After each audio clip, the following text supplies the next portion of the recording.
Hello बच्चों, आप सभी कैसे हैं। हम उम्मीद करते हैं कि आप लोग बहुत ही अच्छे होंगे, समय से पढ़ाई करते होंगे। तो आज मैं क्लास थर्ड का हिंदी व्याकरण का तीसरा चैप्टर पढ़ाने जा रही हूँ। आपका तीसरा चैप्टर जो है शब्द विचार है, मार्फोलॉजी। पिछले वीडियो में आप लोगों ने भाषा के बारे में जाना, वर्ण के बारे में जाना, और वर्ण से ही जो है हमारा यहाँ शब्द बनता है। वर्ण को जोड़ जोड़ कर क्या हमारा बनता है, शब्द बनता है। वर्ण को दो भागों में बांटा गया था, स्वर और व्यंजन। तो ये सब जो है स्वर और व्यंजन और उसकी मात्रा, स्वरों की मात्रा, ये सब को मिलाकर हमारा वर्ण शब्द यहाँ बनता है। अब यहाँ देखेंगे कि हम आपको यहाँ वर्ण कैसे जोड़ते हैं और तब जोड़कर वर्ण शब्द कैसे बनता है मैं आपको बताऊंगी। यहाँ देखें कि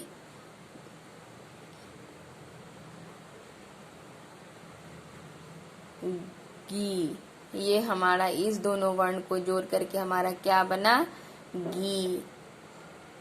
ल हलंत जोड़ आ, क्या बना, ला। स हलंत जोड़ अ, हमारा क्या बना, स। तो इस सब वर्ण को जोड़कर हमारा क्या बना, कौन सा शब्द बना, गिलास। क्या बना, गिलास। तो आपने देखा कि कैसे मैं यहाँ वर्ण को जोड़ जोड़ कर एक शब्द बनाई। यानी गी को लिखने के लिए, ग हलंत जोड़ हर्ष ई लिखे। ला को लिखने के लिए ल हलंत जोड़ आ लिखे। श को लिखने के लिए स हलंत जोड़ अ लिखे। तब हमारा ये 6 वर्ण को जोड़कर एक शब्द हमारा क्या बना, गिलास। तो हम यहाँ देखेंगे कि इसी तरह आपके पाठ्य पुस्तक में मकान लिखे हुआ है म हलंत जोड़ अ यानी मौ।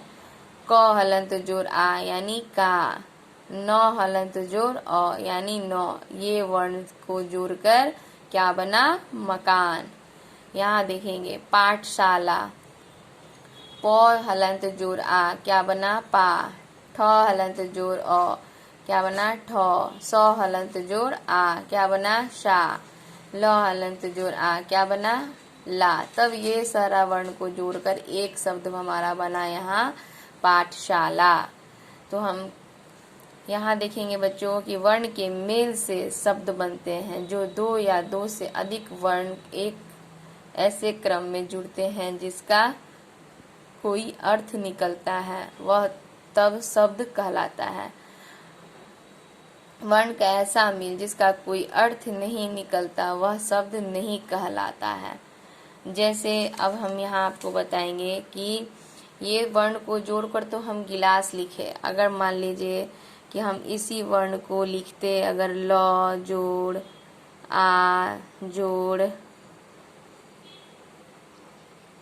स जोड़ अ जोड़ ग हलंत जोड़ ई, ये सब वर्ण को जोड़कर क्या बनेगा, ल स गी, लस गी, ल श गी। तो ये हमारा कोई शब्द नहीं है। लसगी का कोई शब्द, ये लसगी का कोई अर्थ नहीं है, यह कोई शब्द नहीं। ये शब्द हमारा क्या है, गलत है। और गिलास जिसे हम पानी पीते हैं उसी को गिलास कहते हैं। तो इसका अर्थ निकलता है, गिलास का क्या निकलता है, अर्थ निकलता है। और इसका कोई अर्थ नहीं निकलता, लसगी का कोई अर्थ नहीं है। इसलिए यह शब्द हमारा क्या है, गलत है। यह शब्द क्या है, हमारा गलत है। तो हम कह सकते हैं इस प्रकार की शब्द वर्णों का वह समूह है जिसका कोई ना कोई अर्थ निकलता है।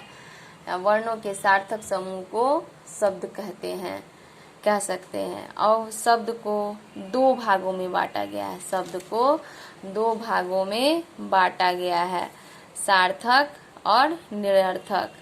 शब्द को दो भागों में बांटा गया है, कौन कौन भागों में, सार्थक और निरर्थक।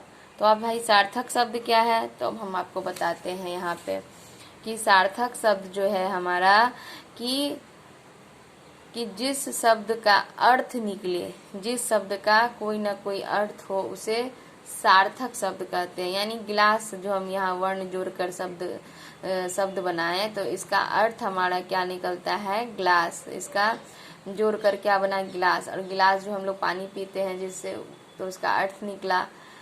तो ये शब्द हमारा क्या है, सार्थक है, और ये शब्द हमारा सही है। तो हम कह सकते हैं कि जिस शब्द का कोई ना कोई अर्थ निकलता है उसे, जिस शब्द का कोई अर्थ होता है उन्हें सार्थक शब्द कहते हैं। अब जो है निरर्थक शब्द, तो यहाँ निरर्थक जो हुआ कि यहाँ हम ल हलंत जोड़ आ जोड़ स हलंत जोड़ अ जोड़ ग हलंत जोड़ ई, तो ये हमारा ये वर्ण को जोड़कर हमारा क्या, लसगी। लसगी कोई अर्थ ही नहीं है, लसगी कोई अर्थ नहीं है, इसका कोई अर्थ ही नहीं है।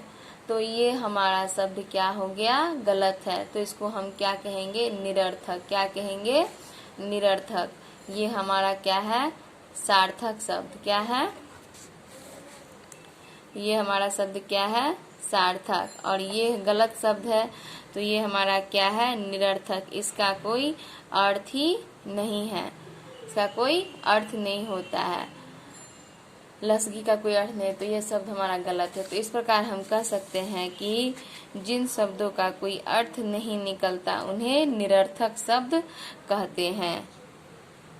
निरर्थक शब्द को व्याकरण में कोई स्थान नहीं होता। निरर्थक शब्द का व्याकरण में कोई स्थान नहीं होता। तो हम शब्द के बारे में जाने, शब्द के क्या है और शब्द के कितने भेद है। शब्द के 2 भेद है, सार्थक और निरर्थक। तो वर्ण को जोड़ करके हम लोग शब्द बनाते हैं। आपको समझ में आ गया होगा, हम उम्मीद करते हैं। तो आप इस पाठ को ध्यान से पढ़ेंगे और समझेंगे।